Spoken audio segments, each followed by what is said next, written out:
chicos, ¿qué tal estáis? Yo estoy muy emocionada porque hoy os traigo un caso que vais a flipar, porque hay veces que la realidad supera la ficción. Para poneros en contexto, toda esta información ha sido sacada de páginas oficiales y sobre todo de un documental que se le hizo al protagonista de esta historia, Robert Durst, y donde él mismo, junto con un entrevistador, explica todo lo que os voy a contar a continuación. Esta historia es realmente apasionante y si os gusta el true crime de verdad, no os podéis perder el final porque es simplemente alucinante. Sin nada más que añadir, en el episodio de hoy, el caso de Robert Durst.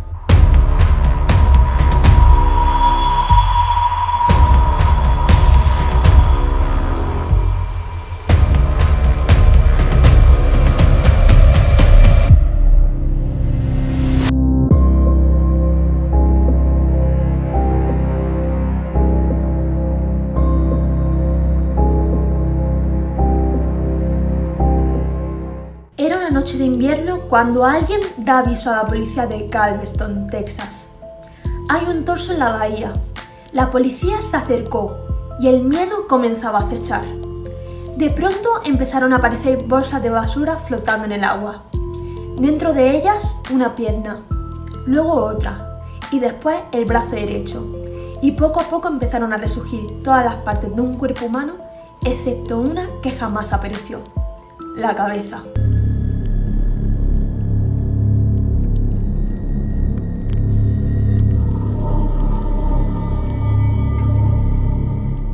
También apareció un periódico en el cual aparecía una dirección. Cuando la policía fue hacia allí, un reguero de sangre encharcaba la acera de la casa. Cuando se tomaron las huellas de la mano de uno de los brazos, aún en la bolsa de basura, se identificó el cadáver como Morris Black, el inquilino de aquella casa. Justo en la casa al lado tenía alquilada la casa una mujer de mediana edad, muda y de no muy buen aspecto, según la describía su casero. Lo que sí indicó es que la mujer le pagó el alquiler de un año por adelantado y que siempre estaba viajando, pero sí que había un hombre que de vez en cuando pasaba por aquella casa. Eso hizo saltar todas las alarmas, ya que claramente la mujer era una tapadera. ¿Para qué querían tener alquilada esa casa?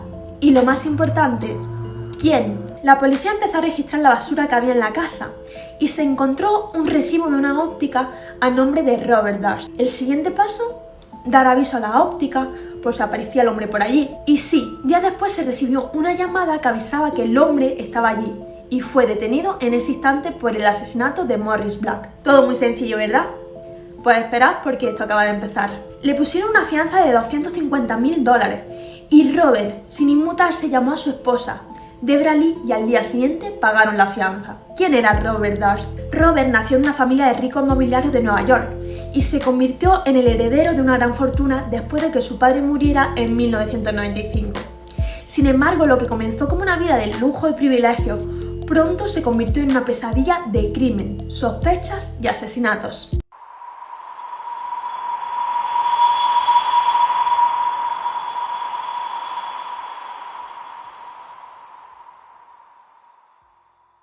Volviendo al caso de Morris Black, el día del juicio, Robert se fugó. La desconfianza hacia él era tal que hasta su hermano, Douglas Durst, contrató un guardaespaldas ya que no se fiaba de lo que pudiera hacerle a él o a su familia. Todo esto también había sido motivado porque el padre de ambos eligió como sucesor directo de su negocio a Douglas y no a Robert, lo que hizo que ambos quedaran enemistados para siempre. Pero no llegaría muy lejos, ya que días después fue arrestado en un supermercado intentando robar un sándwich. Una vez que registraron su coche, encontraron droga, 2 armas y el carnet de Morris Black.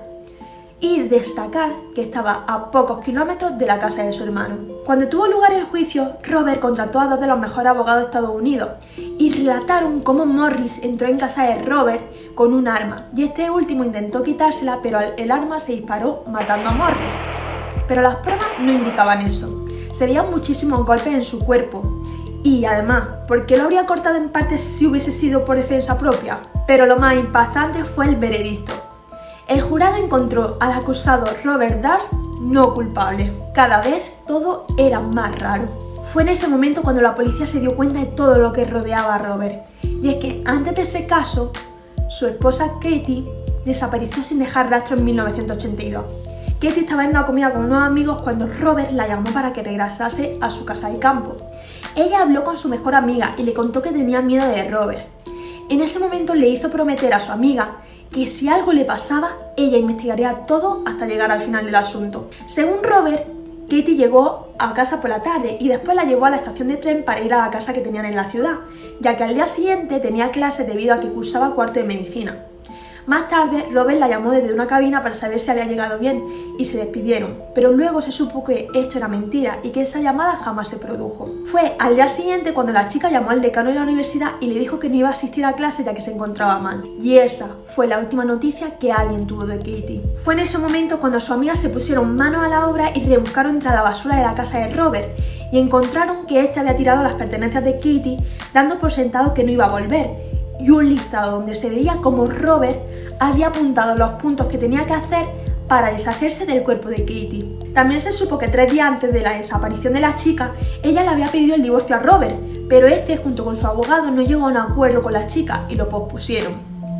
Por tanto, cada vez era más creíble el pensar que Katie llegó a la casa de campo que tenía junto con su marido después de la fiesta con su amiga y jamás volvió a salir de allí. A pesar de las sospechas de la familia de Katie y de la policía, Robert no fue acusado de su asesinato y este caso se quedó sin resolver. ¿Y entonces quién habló con el decano de la universidad? Todo apunta a que fue la mejor amiga de Robert, Susan Berman, cuyo padre era un famoso mafioso y asesino de Las Vegas y que congeniaba muy bien con Robert y seguramente se compincharía con él para dar más veracidad a la versión de Robert, y además ella tenía contactos con mafiosos que podrían haber hecho que se deshicieran del cuerpo de Katie fácilmente. 10 años después, el caso de Katie fue reabierto debido a un chivatazo de un preso que contó que Robert era el culpable. En ese momento la policía iba a interrogar a su amiga Susan, pero justo ese día recibieron una carta anónima dirigida a ellos y que indicaba el domicilio de Susan.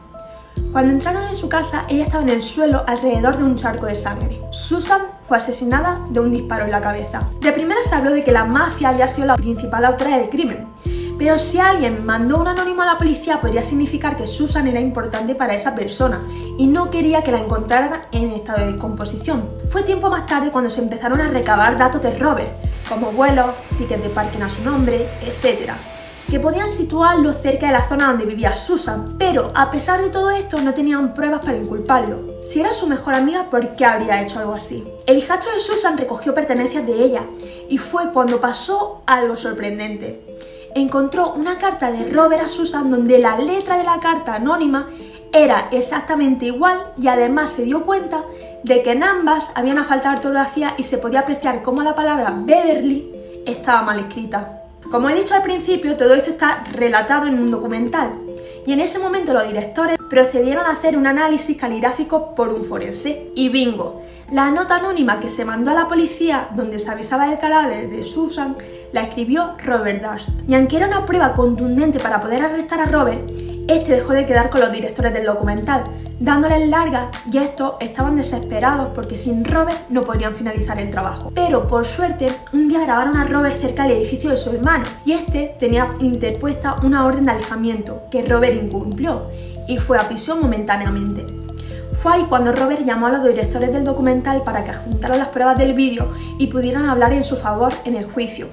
Ahí supieron que tendrían una última carta a su favor para poder terminar el documental y así poder enseñarle cara a cara las pruebas caligráficas y saber si realmente mató a Susan. El día llegó y fue cuando le enseñaron las pruebas y él mismo llegó a confirmar que la carta que le llegó a la policía y la carta que una vez mandó a Susan tenían aparentemente la misma caligrafía y el mismo fallo ortográfico. En ese momento se puede ver cómo se pone muy nervioso y se dio por finalizada la entrevista. Pero es aquí cuando llega el momento crucial y el más importante. Robert entró en el baño y se olvidó que tenía el micrófono puesto. Por tanto, se podía seguir escuchando todo lo que decía, hasta que en un momento de rabia y hablando para él mismo, dijo: Or maybe this is the bathroom. Yeah, that's... You're right, this is the bathroom.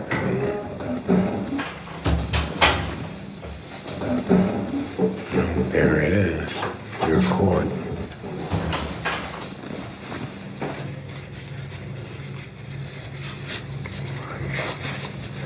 You're right, of course. But you can't imagine. First,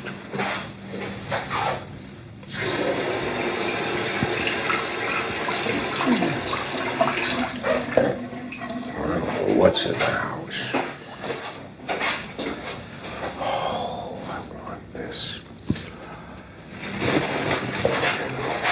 Disaster.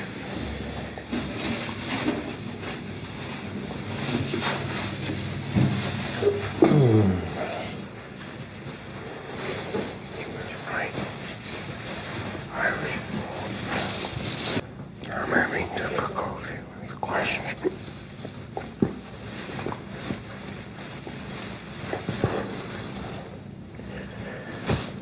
What the hell did I do?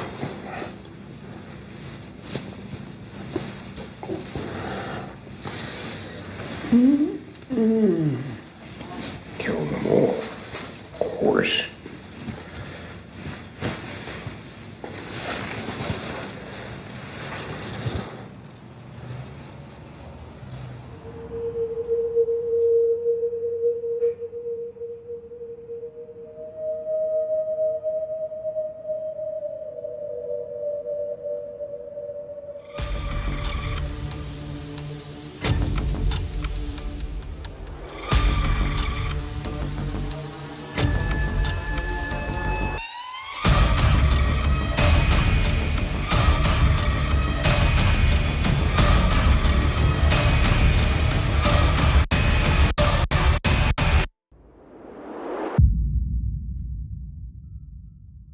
Una vez que se emitió el documental, finalmente Robert Dars fue detenido por la policía el 14 de marzo de 2015 en un hotel en Nueva Orleans, Luisiana.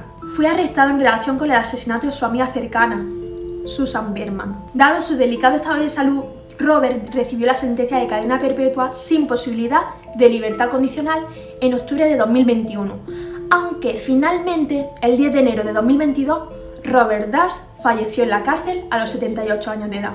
¿Qué? ¿Cómo habéis quedado? Es muy fuerte, ¿verdad?